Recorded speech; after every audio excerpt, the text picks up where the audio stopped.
Good morning everyone. Batiin muna natin yung YTC ni Ralph Flying Pag-vlogs. 6 na buwan na tayo bukas. So yun. Thank you sa string Father God sa pagbabasa. Ang hirap pagbasa ng madaling araw pero nakaya natin 6 na buwan walang absent. Advance pa yan. So dito muna tayo sa 1 Samuel 19, 20, and 21. And Luke chapter 11 verse 29 to 54. Yung karugtong kahapon yan. So, lagay muna natin dito yung schedule. Naka-charge eh. Basa.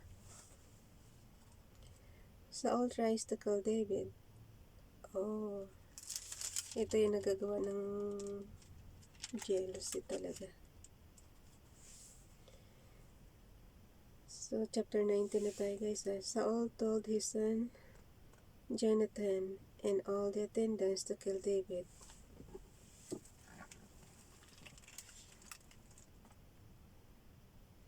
But Jonathan was very fond of David and warned him, My father Saul is looking for a chance to kill you. Be on your guard tomorrow morning, go into the hiding and stay there. I will go out and stand with my father in the field where you are. I'll speak to him about you and will tell you what I find out. Jonathan spoke well of David to Saul, his father, and said to him, Let not the king do wrong to his servant David. He has not wronged you, and what he has done has benefited you greatly. He took his life in his hand when he killed the Philistine. The Lord won great victory for all Israel, and you saw it, and were glad. Why then would you do wrong to an innocent man like David by killing him for no reason? So, mas matino pa si Jonathan. Mainam pa yung anak.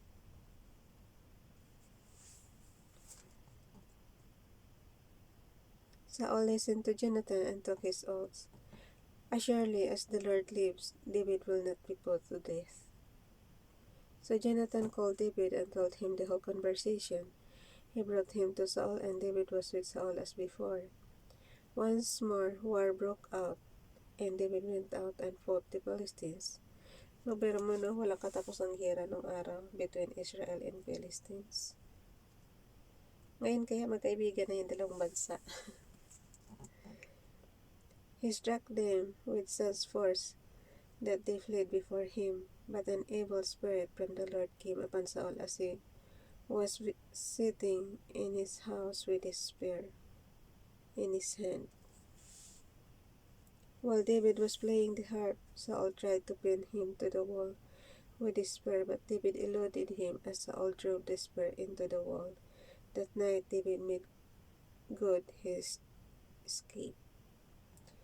Saul sent men to David's house to watch it and to kill him in the morning, but Michal, David's wife. So anak rin to ni King Saul si Michal warned him, If you don't run for your lives tonight, tomorrow you'll be killed. So Michal let David down through a window, and he fled and escaped. Then Michal took an idol and laid it on the bed, covering it with a garment and putting some goat's hair at the head. Para kunwari, nandun pa si David. When Saul sent the men to capture David, Michal said he is ill. Then Saul sent the men back to see David and told them, Bring him up to me in his bed, so that I may kill him. But when the men entered, there was the idol in the bed, and at the head was some goat's hair. Saul said to Michal, Why did you deceive me like this, and send my enemy away so that he escaped?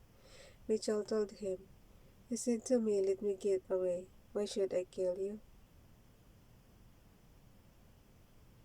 When David had fled and made his escape, he went to Samuel at Ramah and told him all that Saul had done to him. Then he and Samuel went to Naioth and stayed there. Word came to Saul, David is in Naioth at Ramah, so he sent men to capture him. But when they saw a group of prophets prophesying with Samuel standing there in their leader, the Spirit of God came upon Saul's men, and they also prophesied.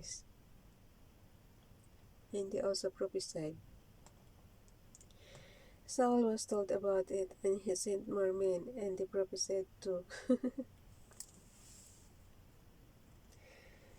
Bad talaga si Saul. Saul sent men a third time, and they also prophesied. Finally, he himself left for Ramah, and went to the great cistern at Seco. And he asked, Where are Samuel and David? Over in Naioth at Ramah, they said. So Saul went to Naioth at Ramah, but the Spirit of God came even upon him, and he walked along prophesying until he came to Naioth. He stripped off his robes and also said, so verse 24, guys. He stripped off his robes and also prophesied in Samuel's presence. He lay that way all that day and night. This is why people say, Is Saul also among the prophets? David and Jonathan. Then David fled from Naioth at Ramah and went to Jonathan and asked, What have I done? What is my crime? How have I wronged your father that he is trying to take my life? Never, Jonathan replied. You are not going to die. Look, my father doesn't do anything great or small without confiding in me. Why would he hide this from me? It's not so, but David took an oath and said, Your father knows where sa verse 3 ng chapter 20. And David took an oath and said, Your father knows very well that I have found favor in your eyes. And he has said to himself, Jonathan must not know this, or he will be grieved. Alam niyo guys, nagrarumble-rumble ang pagbasa ko kasi nga sobrang liit. Para sa paningin ko ha, sobrang liit. Tapos, yun, kaya minsan nalilito ako. Kailangan susundan talaga ng Yet as surely as the Lord lives, as you live, there is only a step between me and death. Jonathan said to David, Whatever you want me to do, I'll do for you. So David said, Look, tomorrow is the new moon festival, and I am supposed to dine with the king, but let me go and hide in the fold until the evening of the day after tomorrow. If your father misses me at all, tell him. David earnestly asked my permission to hurry to Bethlehem, his hometown, because an annual sacrifice is being made there for his whole clan. If he says very well, then your servant is safe. But if he loses his temper, you can be sure that he is determined to harm me. As for you, show kindness to your servant, for you have brought him into a covenant with you before the Lord. If I am guilty, then kill me yourself. Why hand me over to your father? Never, Jonathan said. If I had the least inkling that my father was determined to harm you, wouldn't I tell you? David asked, Who will tell me if your father answers you harshly?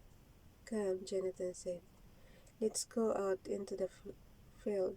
So they went there together.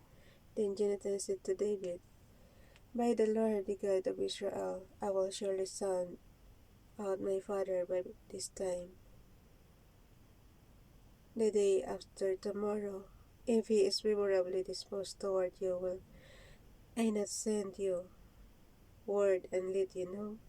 But if my father is inclined to harm you, may the Lord deal with me, be it you, be it ever so severely. If I do not let you know and send you away safely, may the Lord be with you. as he has been with me, with my father. But show me unfailing kindness like that of the Lord as long as live, so that I may not be killed. And do not ever cut off your kindness from my family, not even when the Lord has cut off every one of David's enemies from the face of the earth. Sa verse 16 na tayo. So Jonathan made a covenant with the house of David, saying, May the Lord call David's enemies to account. And Jonathan had David reaffirm his oath out of love for him, because he loved him as he loved himself. Then Jonathan said to David, Tomorrow is the New Moon festival. You will be missed because your seat will be empty. New Moon festival.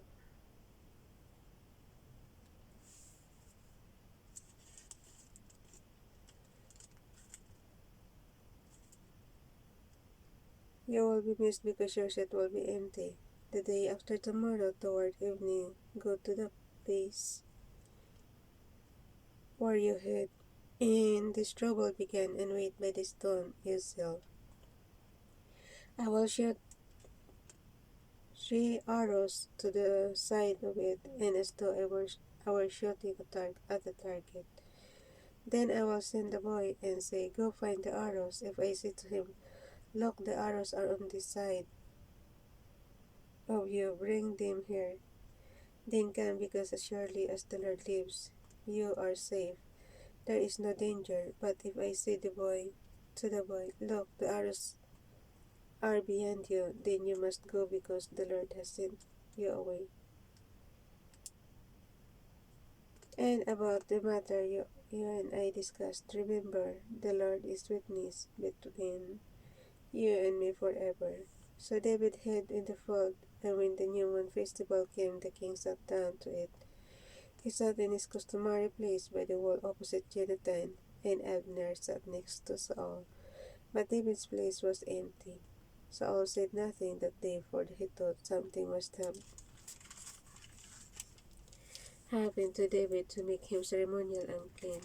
Surely he is unclean. But the next day, the second day of the month, David's place was empty again.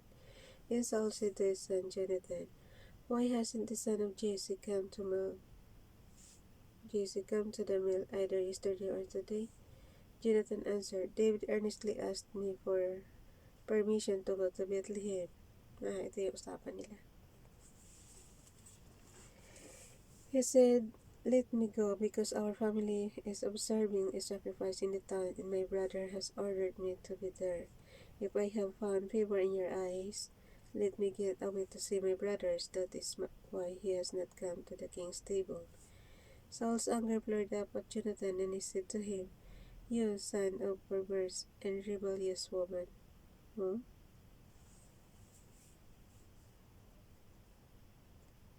Rebellious woman si Jonathan. Jonathan ba is a girl? Di ba? Akala ko lalaki si Jonathan. Sorry. Nakalagay guys, oh. You son of a perverse and rebellious woman. Hindi ko mag-gets. Kaya na umintindi. Saul, ulitin ulit natin yung verse 30. Saul anger flared up at Jonathan, and he said to him, You son of a perverse and rebellious woman. You son of a perverse and rebellious woman. Aywan. Don't I know that you have sided with the son of Jesse to your own shame and to the shame of the mother who bore you? As long as the son of Jesse lives on this earth, neither you nor your kingdom will be established. Now send and bring him to me, for he must die. Why should he be put to death? What has he done? Jonathan asked his father. But Saul hurled his spear to him to kill him. Then Jonathan knew that his father intended to kill David. Jonathan got up from the table in fierce anger on the second day of the month. He did not eat because he was grieved at his father's shameful treatment of David. In the morning, Jonathan went out to the field, his meeting with David. He had a small boy with him, and he said to the boy, "Run and find the arrows I shoot." As the boy ran, he shot an arrow beyond him. When the boy came to the place where Jonathan's arrow had fallen, Jonathan called out after him, "Isn't the arrow beyond you?" Then he shouted, "Hurry, go quickly, don't stop." The boy picked up the arrow and returned to his master. The boy knew nothing at all this, only Jonathan and David knew. Then Jonathan gave his weapons to the boy and said, "Go, carry them back to town." After the boy had gone, David got up from the south side of the stone and bowed down before Jonathan 3 times with his face to the ground. Then they kissed each other and wept together, but David wept the most. Jonathan said to David, "Go in peace, for we have sworn friendship with each other in the name of the Lord, saying, 'The Lord is witness between you and me, and between your descendants and my descendants forever.'" Then David left, and Jonathan went back to the town. Saul pursued David at Nob. David went to Nob to Ahimelech the priest. Ahimelech trembled when he met him and asked, "Why are you alone? Why is no one with you?" David answered, "Ahimelech the priest, the king charged with me. The king charged me with a certain matter and said to me, 'No one is to know anything about your mission and your instructions. As for my men, I have told them to meet me at a certain place. Now then, what do you have in hand? Give me 5 loaves of bread or whatever you can find.'" But the priest answered David, "I don't have any ordinary bread on hand. However, there is some consecrated bread here, provided the men have kept themselves from women." Oh. David replied, "Indeed, women have been kept from us. As usual, whenever I set out, the men's things are holy even on missions that are not holy. How much more so today?" So the priest gave him the consecrated bread, since there was no bread there except the bread of the presence that have that had been removed from before the Lord and replaced by hot bread on the day it was taken away. Now, one of Saul's servants was there that day, detained before the Lord. He was the Edomite, Saul's head shepherd. David asked Ahimelech, "Don't you have a spear or a sword here?" "I haven't brought my sword or any other weapon, because the king's business was urgent." The priest replied, "The sword of Goliath the Philistine, whom you killed in the valley of Elah, is here. It is wrapped in a cloth behind the ephod. If you want it, take it. There is no sword here but that one." David said, "There is none like it. Give it to me."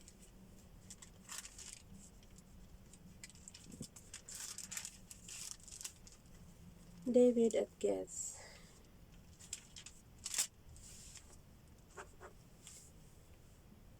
Sa verse 10 tayo, guys. That day, David fled from Saul and went to Achish, king of Gath. But the servants of Achish said to him, "Isn't this David the king of the land?" King na ba si David that time? Di ba si Saul pa yung king?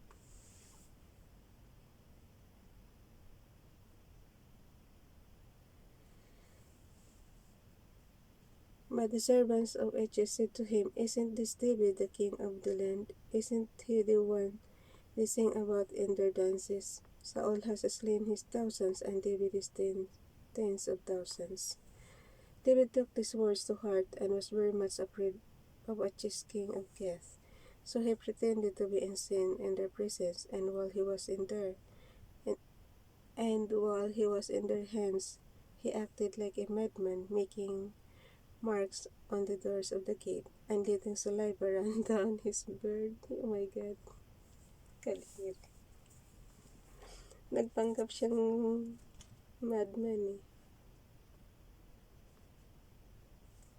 I just said to his servants, "Look, the man, he is insane. Why bring him to me? Am I so short of madmen that you have to bring this fellow here to carry on like this in front of me? Must this man come into my house?" So hanggang dito naman na tayo. 21. Lipat na tayo sa 19,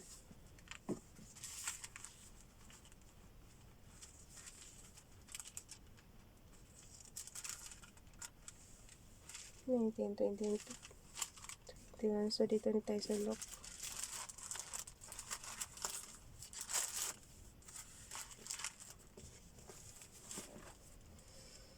Luke chapter 11 verse 29 to 54.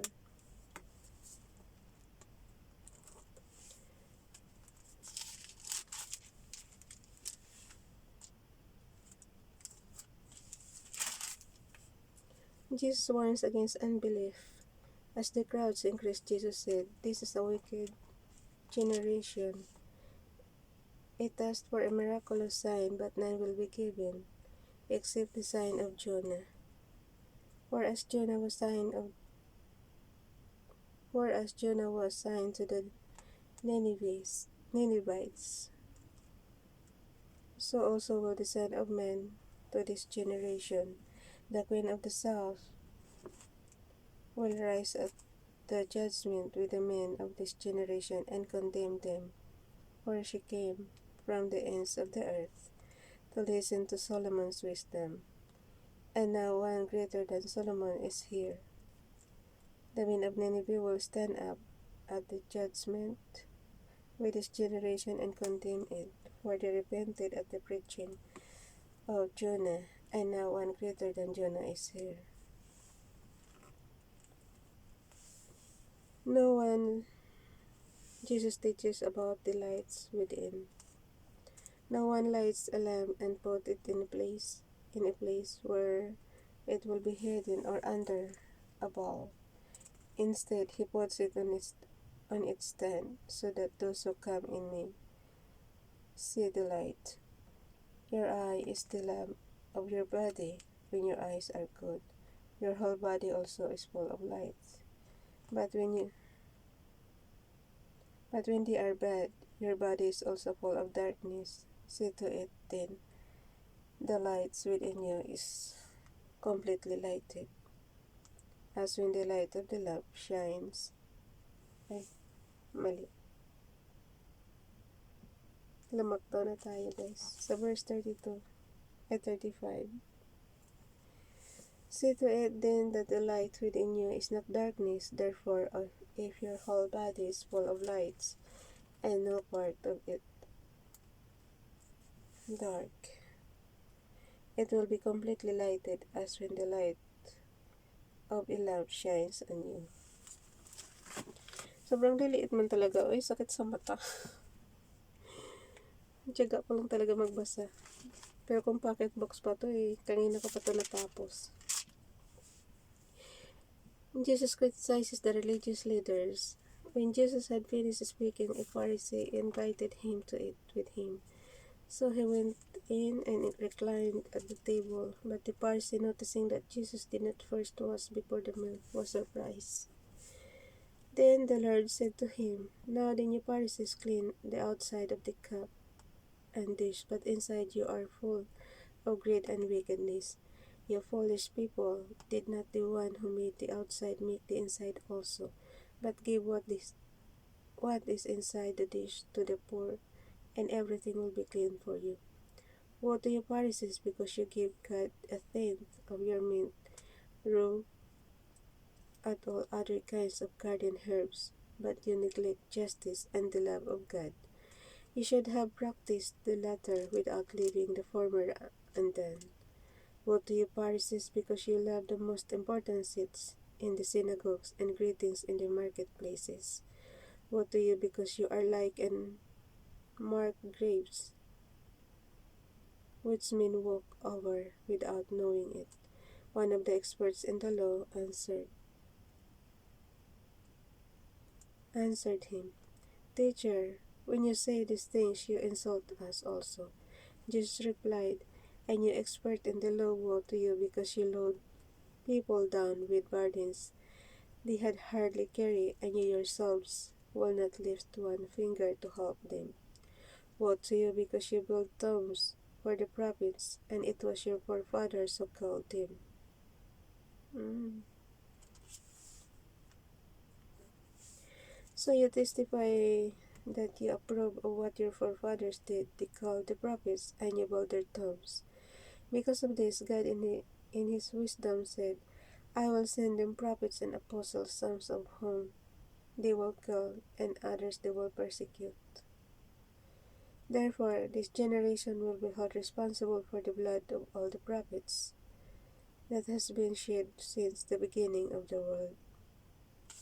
Hmm. From the blood of Abel to the blood of Zechariah, who was killed between the altar and the sanctuary. Yes, I tell you, this generation will be held responsible for it all. Woe to you, expert in the law, because you have taken away the key of the knowledge. You yourselves have not entered, and you have hindered those who are entering. So verse 53. When Jesus left there, the Pharisees and the teachers of the law began to oppose him fiercely and to besiege him with questions, waiting to catch him in something he might say. So yun. Mga Pharisees ang kalaban ni Jesus Christ. Bye everyone. God bless.